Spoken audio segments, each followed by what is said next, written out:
सवाल मत कीजिए, मेरे सवाल का जवाब दो। मैं दुनिया का सबसे बड़ा चोर हूं, करोड़ों रुपए चोरी करता हूं। आप एक रैशनल पॉइंट बताओ कि मैं गलत हूं और चोरी छोड़ दूंगा। लोग को तकलीफ होती गए बाहर में, मुझे तो तकलीफ नहीं हो रही है। अब बताएंगे भी तो उसका बोलेंगे पुलिस पकड़ेगी, पुलिस मेरे खीसे में। ये मेरी सोसाइटी से मुनासबत रखता है, लेकिन आपने मेरे सवाल का जवाब नहीं दिया सर। ये डिबेटिंग सेशन नहीं है, समझे आप? जी, अपना नाम, पेशा और मुख्तसर क्वेश्चन पेश करें। जी, मेरा नाम वाजिद एहसास है और मैं एक तालिब इल्म हूँ। डॉक्टर साहब से मेरा यह सवाल है कि मैं पिछले 4 साल से रिलीजन को प्रैक्टिस नहीं कर रहा। मैं एक रिलीजियस पर्सन हूँ और मेरे तमाम मामलात अच्छे चल रहे हैं। यानी मैं एक तालिब इल्म के तौर पर एक अच्छा तालिब इल्म भी हूँ, एक बेटे के तौर पर एक अच्छा बेटा भी हूँ। दोस्तों के में जो मेरा एक मुआशरे में किरदार है या दोस्तों में है वो भी बहुत अच्छा है और मेरे तमाम मामलात भी ठीक हैं। मैं किसी से कुछ लेता हूँ तो वक्त पर वापस करता हूँ। जब मेरे मामलात ठीक हैं तो मुझे क्यों मजहबी होना चाहिए? एक ये और ये है कि मुझे एथीस्ट होने का या रिलीजियस पर्सन होने का क्या नुकसान है जो एक रिलीजियस पर्सन को नहीं है और उसको फायदा है? ये मेरा क्वेश्चन है जाकिर साहब से। और मैं ये कहूंगा कि वो कोई मेटाफिजिकल आंसर ना दें, ऐसा कोई रैशनल आंसर दें जिसका अकल से और जिसकी अप्रोच रैशनल हो। Thank you very much. साहब, आपका नाम क्या है? वाजिद एहसास। वाजिद एहसास, आप मुसलमान हैं? I am not practicing religion sir. हाँ, आप मुसलमान खानदान में पैदा हुए लेकिन इस्लाम पे अमल नहीं करते, बराबर? Yes sir, yes. अपने भाई साहब वाजिद मुसलमान खानदान में पैदा हुए, 4 साल से दीन पे अमल नहीं करते, कहते हूं कि मैं तालिब इल्म हूं और मेरे मामलात बहुत अच्छे, मैं अच्छे काम करता हूं, कुछ लेता हूं तो टाइम पे वापस दे देता हूं और बहुत खुश है, तो क्यों उसे दीन पे अमल करना चाहिए? अच्छा सवाल है भाई साहब। ऐसे तो बहुत से शख्स है जो बोलते मैं बहुत अच्छा हूं। कई शख्स है। अच्छा होना किसके मयार से? आपके मयार से। हमें अच्छा होना चाहिए खालिक के मयार से।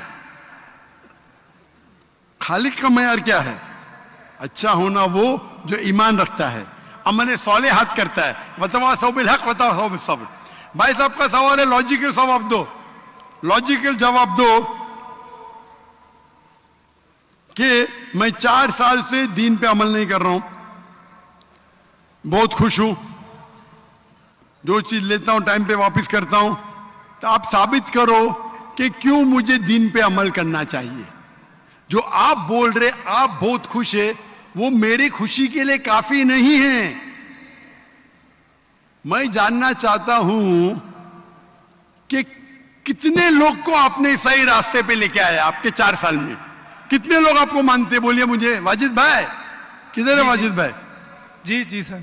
हाँ, कितने लोग आपको मानते 4 साल में? 5,000 10,000 कितने लोग मानने लगे आपको?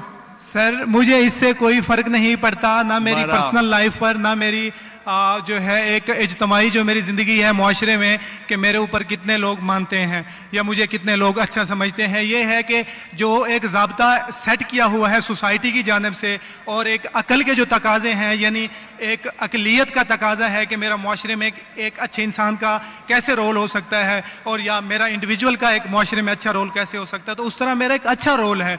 मैं आपसे ये कहता हूं कि कोई एक ऐसा रैशनल कोई अप्रोच हो, रैशनल एविडेंस हो, रैशनल आंसर हो जिसकी वजह से मुझे रिलीजन को प्रैक्टिस करना चाहिए, जो मैं नहीं कर रहा। आप जो बोल रहे अकलियत के हिसाब से, अकलियत जो इंसान समझती है हमेशा सही नहीं होता।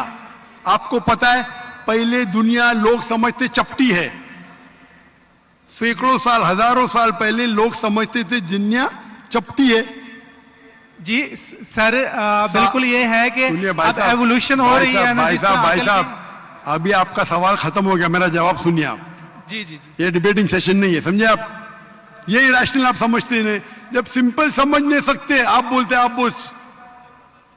बहुत एकदम क्या बोलते कंटेंट है। आप इतना नहीं समझ सकते क्या कंटेंट है। आपको सवाल देने का मौका दिया गया है, अभी मेरा जवाब सुनिए। हर इंसान अपने दिमाग से समझता है वो सही है, वो चोर भी अपने दिमाग से सही है समझता है। वो चोर जो चोरी करता है, जो चोर चोरी करता है, वो अपने दिमाग से सही समझता है। आप मुझे एक पॉइंट बताओ, एक चोर है, मान लो मैं चोर हूं, मैं चोरी करता हूं, करोड़ों रुपये लोग की चोरी करता हूं, आप एक रैशनल पॉइंट बताओ कि मैं गलत हूं और मैं चोरी छोड़ दूंगा। एक, चलो भाई साहब वाजिद भाई जवाब दो, मैं दुनिया का सबसे बड़ा चोर हूं, जी जी करोड़ों रुपये चोरी करता हूं, आप एक रैशनल पॉइंट बताओ कि मैं गलत हूं और चोरी छोड़ दूंगा। जी सर, उसकी वजह यह है कि आप अगर चोर हैं और चोरी करते हैं तो आप गलत इसलिए हैं कि आपके अमल से लोगों की जिंदगियों पर जो है मनफी असरात पड़ रहे हैं। मुझे आप क्या चोरी फर्क करते- पड़ता है लोग क्या समझते हैं, मैं तो खुश हूं ना, चोरी करके रोज रोज खरीदता हूं। नहीं, मुझे सर- क्या, आपको जब मेरे की जरूरत, आप थोड़ी देर पहले पूछे, मुझे मुझे फर्क नहीं पड़ता लोग क्या मेरे में, मैं खुश हूं। उसी तरीके से आप लॉजिक पे बात करो, लोग क्या सोचते बात मत करो। मैं तो ये पूछता हूं, आप मुझे मंतिक से, लॉजिक से एक पॉइंट बताओ कि मैं गलत हूं और चोरी छोड़ दूंगा। ये मत बताओ लोग को तकलीफ होती, मुझे क्या फर्क पड़ता है, मुझे तो अच्छा है ना, मैं चोरी खरीदता हूं, रोज रोज खरीदता हूं, बंगला खरीदता हूं, क्या गलत है? लोग को तकलीफ होती, मुझे क्या फायदा, मुझे क्या नुकसान उससे, आपको नुकसान है। आप ये बताओ मेरा नुकसान क्या है, एक दो नहीं। सर आप ये मुझसे मेरे ख्याल में पूछ रहे हैं कि आप खुश हैं, लेकिन मैं ये, अच्छा मैं आपसे ये सवाल करता हूं कि मेरे सवाल मत रिलीजन कीजिए, को मेरे सवाल का जवाब दो। मेरा सर यही सवाल है। एक लॉजिकल पॉइंट बोलो साबित करने के लिए, मैं दुनिया का सबसे बड़ा चोर हूं, जी करोड़ों अरबों रुपए चोरी करता हूं, मैं बहुत खुश हूं। जी लोग को तकलीफ होती गए बाहर में, मुझे तो तकलीफ नहीं हो रही है। इसको बोलते सेल्फ सेंटर्ड। इससे आपने क्या बोले, मैं खुश हूं, मुझे दुनिया की फिक्र नहीं, उसी तरीके से मैं खुश हूं, तो आप क्या बोलेंगे मैं अच्छा इंसान हूं? आपकी लॉजिक किधर गई? एक चीज बताओ, एक दो नहीं, सिर्फ एक। सर मेरे अमल से, मेरे रिलीजियस होने से आपके मुआशरे पर अमल गलत की असर बात नहीं कर रहा हूं मैं, मेरी चीज की बात कर रहा हूं भाई साहब। आप अगर जवाब नहीं दे सकते तो बोलो, मैं जवाब नहीं दे सकता हूं। आप मुझे एक चीज लॉजिकल बताओ जो मेरे लिए नुकसानदार है। अच्छी बात है, मैं चोरी कर रहा हूं, मुझे दुनिया की फिक्र नहीं, मुझे मेरी अपनी फिक्र है। एक लॉजिकल बताओ। आप 4 साल से कर रहे, मैं 10 साल से कर रहा हूं। आप तो, आपकी हालत देख के मुझे अफसोस हो रहा है, मेरी हालत तो बहुत अच्छी है भाई। मेरे पास अरबों रुपए का घर है, अरबों रुपए की गाड़ी है मेरे पास, नौकर चाकर है। आप तो सिर्फ तालिबे इल्म है भाई, कौन अच्छा आप या मैं? इसीलिए लॉजिक, आप ऐसा बोले क्या मुझे दुनिया की फिक्र नहीं, तो मैं आपसे अच्छा ना? अगर दुनिया की फिक्र है और मंतिक से सोचो जो जवाब है, नहीं मुझे बाकी लोग की फिक्र है, मैं खुश हूं, तो हर गलत आदमी बोलेगा मैं खुश हूं, आपके पास जवाब ही नहीं रहेगा जैसे आप बोल रहे। मंतिक से सोचे तो मेरे कई तकरीर है। मंतिक से सोचे तो आदमी खुश कौन है? लोग को अभी आपके जवाब पे आता हूं मैं। आपने जो डायलॉग मारे ना, मुझे लोग की फिक्र नहीं, उसमें तो फंस गया। एक बता नहीं सके मुझे, एक, और बताएंगे भी तो उसका आप बोलेंगे पुलिस पकड़ेंगी, पुलिस मेरे खीसे में, मैं सबसे बड़ा माफिया है, कौन अटैक करेगा, मेरे पास पीछे पे बॉडीगार्ड है। मेरी पूरी तकरीर है इसके ऊपर। अभी मैं आता आपके सवाल पे। लोग अक्सर समझते हैं कि पैसे से अमन मिलता है। आपको पता है कि जितने दुनिया में टॉप 10 रिचेस्ट मैन हैं, 10 में से 8 का तलाक हो चुका है, टॉप 5 में सबका तलाक। कई रिच मैन के बच्चे लोग ने कंप्लेन किया अपने वालिद के बारे में, क्या हैप्पीनेस, क्या हैप्पीनेस। इलॉन मस्क नंबर 1, उसका तलाक। जेफ बिजोस उसका तलाक। बिल गेट्स उसका तलाक। Richest man, $100 billion, $150 billion, $200 billion, क्या फायदा? आपको लगता है हमारे दिमाग में गलतफहमी खुश है, इन लोग बिल्कुल खुश नहीं है। वो जो इंसान गांव के अंदर सुकून की नींद सोता है, वो उनसे ज्यादा खुश है। और ये दुनिया, आपने मेरी तकरीर शायद सुनी ही नहीं, अगर सुनी होती तो ये बात ही नहीं बोलते थे आप। मेरे तकरीर में मैंने कहा हूं कि ये दुनिया हमारे लिए इम्तिहान है आखिरत के लिए। आप जब आखिरत में मानते ही नहीं तो आपको क्या पता।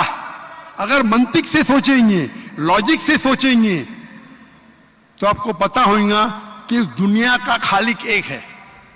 आप मेरी वीडियो कैसेट सुनिए, डज गॉड एग्जिस्ट। वाजिद भाई, वाजिद का मतलब क्या? आपका नाम क्यों नहीं बदलते आप? वाजिद का मतलब क्या? पाने वाला सर। क्या पाने वाला? पाने वाला। क्या पाया आपने? सर मैंने 4 साल पहले पाया। हाँ, अभी छोड़ दिए तो नाम तो बदलो। लोग को धोखा क्यों दे रहे? सर ये मेरी सोसाइटी से मुनासबत रखता है, लेकिन आपने मेरे सवाल का जवाब नहीं दिया सर। एटमोस्ट रिस्पेक्ट के साथ सर मैं वही तो बोल रहा हूं मैं ना। मेरे सवाल का जवाब के लिए मेरे तकरीर सुनो, डज गॉड एग्जिस्ट। सर वो एक और सुनिए सुनिए सुनिए सुनिए सुनिए, नहीं जा रहा। ये बहस नहीं हो रही है। आपका सवाल खत्म हो, जवाब दे रहा हूं मैं।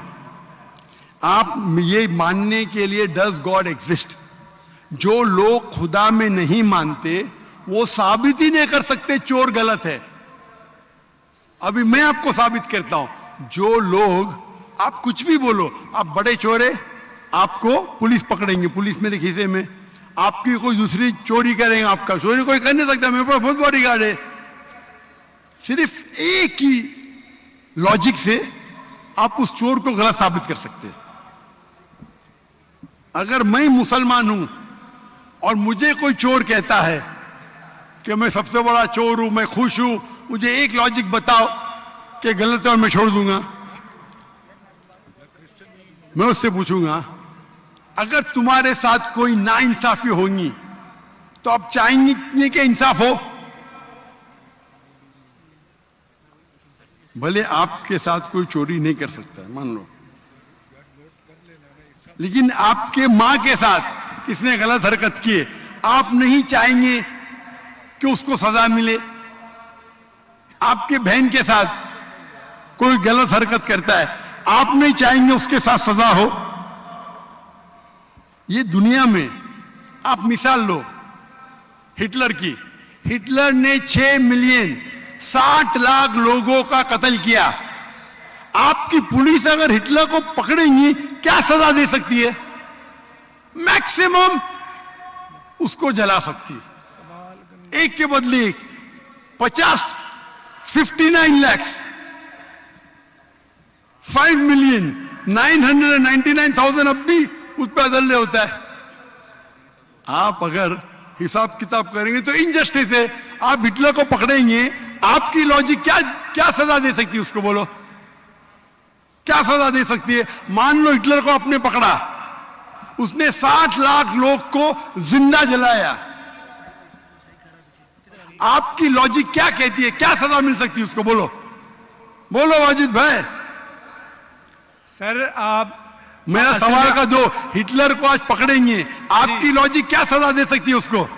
सर जो भी कानून के दायरे में उसे सजा दी जाएगी। हिटलर का अमल और है, मेरे सवाल का उससे ताल्लुक नहीं है। अरे मेरे सवाल का जवाब देंगे तो आपको मालूम पड़ जाएगा। मेरा सवाल ये है, आप लॉजिक आदमी है ना, अगर हिटलर को पकड़ेंगे तो उसको सजा मिलना चाहिए ना दुनिया में? जी, जो एक स्टेट ने तय की है कातिल की, वो उसे सजा मिलनी चाहिए। एक कत्ल के मतलब एक, बाकी जो 5 मिलियन का क्या हिसाब? अन्य जस्टिस नहीं है, बराबर? आपको मानना पड़ेगा, अगर पुलिस हिटलर को पकड़ती थी, उसको मौत देती थी, ये जस्टिस है क्या? नहीं जस्टिस है, नहीं जस्टिस है। आपके हिसाब से 1 = 6 मिलियन, आपका मैथ्स बहुत वीक है। अल्लाह ताला फरमाते हैं कुरान मजीद में, अल्लाह ताला फरमाते कुरान मजीद में सूरह निसा में आयत नंबर 53 कि अगर जो लोग अल्लाह के आयतों में नहीं मानते और आखिरत में अल्लाह ताला उनको जहन्नम की आग में डालेगा, और जितने बार, सूरह निसा सूरह नंबर 4 आयत नंबर 56, 56, 53 ने 56, जितने बार उनकी चमड़ी जलेंगी उतने बार उनको नई चमड़ी दी जाएंगी। आज साइंस कहती है कि दर्द होने के लिए चमड़ी के अंदर पेन रिसेप्टर है, पहले नहीं पता था। अगर आपको सीवियर बर्न इंजरी होती है तो डॉक्टर लेता है सुई और टोचता है। अगर आपको दर्द होता है तो डॉक्टर खुश है, यानी डीप इंजरी नहीं है। अगर आपको दर्द नहीं होता डॉक्टर को अफसोस होता है, डीप बर्न इंजरी, आपकी एहसास के पेन रिसेप्टर्स मर गए। तो अल्लाह ताला फरमाते हैं कि जो लोग अल्लाह के खिलाफ है और अल्लाह का कहना नहीं मानते, अल्लाह ताला उनको दोजख की आग में डालेंगे और जितने बार उनकी चमड़ी जलेंगी उतने बार नई चमड़ी देंगे ताकि वो दर्द का एहसास कर सके। तो अल्लाह ताला आखिरत में हिटलर को 6 मिलियन टाइम 12 मिलियन टाइम भी जला सकता है। ये अदल हुआ कि नहीं? हां कि नहीं? हमारे दुनिया में अदल हो ही नहीं सकता। तो इसीलिए चोरी खराब है तब मानेगा जब उसको मालूम पड़ेगा आखिरत है, हमारा खालिक है। विदाउट आखिरत आप साबित ही नहीं कर सके चोरी करना खराब है, बलात्कार करना, जिना बिल जब्र करना हराम है, आप साबित ही नहीं कर सकते। सिर्फ उस वक्त साबित कर सकते जब आपको पता लगेगा कि आखिरत है, हमारी इस जिंदगी के अलावा और एक जिंदगी है। और ये अदल सिर्फ तब हो सकता है जब हमारा खालिक है, हमारा मालिक है। और सिर्फ खालिक होना काफी नहीं है, खालिक के साथ आखिरत होना जरूरी है। अगर आखिरत नहीं है तो आप साबित ही नहीं कर सकेंगे कि चोरी करना खराब है, बलात्कार करना, जिना बिल जब्र करना हराम है, किसी का कत्ल करना हराम है, साबित ही नहीं कर सकते। आपके पास लॉजिक ही नहीं है। तो आप जो बात कर रहे 4 साल से आप खुश है, आपकी खुशी टेम्परेरी है, मेन खुशी तो है आखिरत। जैसा बोलते हैं ना, आपके लिए जन्नत है, बिल्कुल सही है वो हदीस अल्लाह के रसूल की। काफिर के लिए जन्नत है दुनिया, तेरे लिए वाजिद ये दुनिया जन्नत है, मैं मानता हूं, अल्लाह के रसूल की हदीस है। अगर तू कहता है कि तू इस्लाम छोड़ दिया मतलब काफिर है, मुर्तद है, बराबर की नहीं, और डंके की चोट पे ऐलान कर रहा है, शर्म भी नहीं आती। एक तो गलती करता है, डंके की चोट पे ऐलान करता है। अल्लाह के रसूल फरमाते तेरे लिए ये दुनिया जन्नत है, हमारे लिए कैद है। आखिरत में दोजख में जब जाएगा अंगार लगेंगी पांव पे तो ब्रेन विल बॉइल, भेजा उबलेगा। ये हदीस बिल्कुल वाजिद भाई, मेरी दरखास्त है आप कुरान तर्जुमे से पढ़िए और उसके ऊपर तदब्बुर करो। अब भी मौका है, अब भी मौका है समझ जाने का। डंके की चोट पे कहते कि 4 साल से मैं खुश हूं। जिस तरीके से अल्लाह के रसूल फरमाते ये हदीस तुम पे हूबहू फिट होती है। मेरी दरखास्त है कि कुरान मजीद को समझ के पढ़ो और हर आयत को समझ के पढ़ो, वो जबान में जो जबान पे आपको महारत है। और मैं दुआ करता हूं अल्लाह से कि अल्लाह तुमको हिदायत दे। अगर आप माफी मांगे और सही रास्ते पे आ गए, फिर से मानने लगे कि अल्लाह एक है, अल्लाह के अलावा कोई भी माबूद नहीं है और अल्लाह के आखिरी रसूल मोहम्मद सल्लल्लाहु अलैहि वसल्लम है, इंशाअल्लाह आपको आखिरत में निजात मिलेंगी। वरना आप खसारे में रहेंगे। मैं अल्लाह से दुआ करता हूं कि आपको हिदायत मिले और अल्लाह आपको हिदायत दे और आप सही रास्ते पे आ जाए फिर से।